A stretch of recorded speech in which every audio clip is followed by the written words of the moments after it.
Open Heaven, the 22nd of December 2020, Tuesday. Topic: Dangers of ingratitude. Memorize Romans chapter 1 verse 21.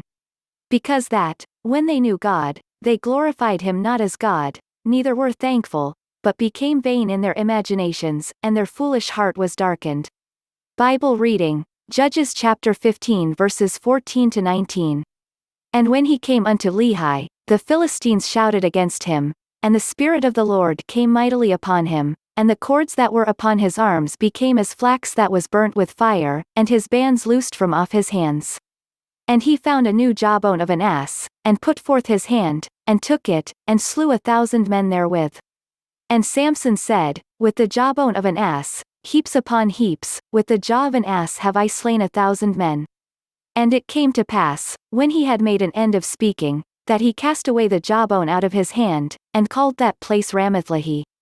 And he was sore athirst, and called on the Lord, and said, Thou hast given this great deliverance into the hand of thy servant, and now shall I die for thirst, and fall into the hand of the uncircumcised.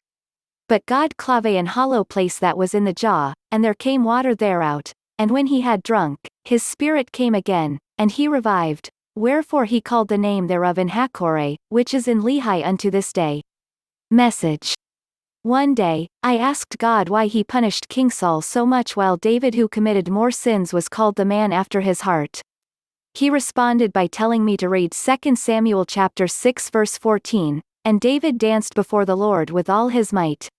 Then he asked me to look for a place where Saul danced for him. I searched and couldn't find. I further decided to check where he said thank you to God somehow, but I didn't find any. Not even when God raised him to be king. It was clear then that Saul's downfall was majorly due to ingratitude. Another person who failed due to ingratitude is Samson.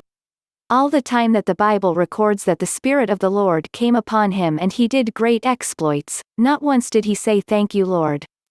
In fact, probably the most glaring of such incidents was in Judges chapter 15 verses 17 to 18. And it came to pass, when he had made an end of speaking, that he cast away the jawbone out of his hand, and called that place Ramathlehi. And he was sore athirst, and called on the Lord, and said, Thou hast given this great deliverance into the hand of thy servant, and now shall I die for thirst, and fall into the hand of the uncircumcised.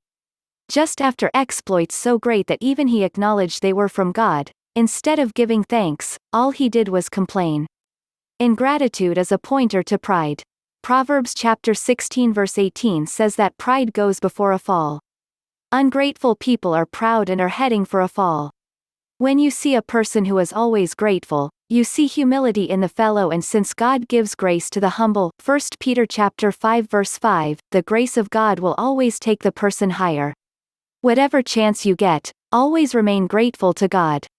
Be grateful for even the little things that others take for granted. Be grateful that you can sleep and wake the next day, that you can walk, that you can talk, that you can wear your clothes by yourself, that you can eat, that you can use the bathroom, that you still have a sound mind. In everything and for everything, give thanks, for this is the will of God. 1 Thessalonians chapter 5 verse 18. Prayer point: Father, I am grateful for all that you are doing for me. Please, Lord, help me never to be ungrateful.